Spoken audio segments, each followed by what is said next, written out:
Welcome. In front of me is DELL Precision 5520, and in this video I will show you how to put your device on a lock screen.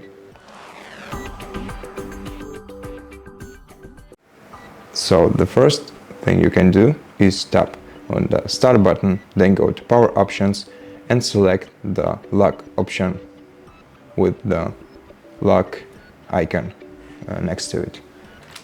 But if you want to use the faster way and more convenient way to do that, you can simply use a combination of keys, so a shortcut of Windows and L key. So if you press Windows and L key together at the same time, you will put your device on a lock screen in a second. And that's it for this video. If you liked it, consider subscribing to our channel, leave us a like and a comment below, and I'll see you in the next one.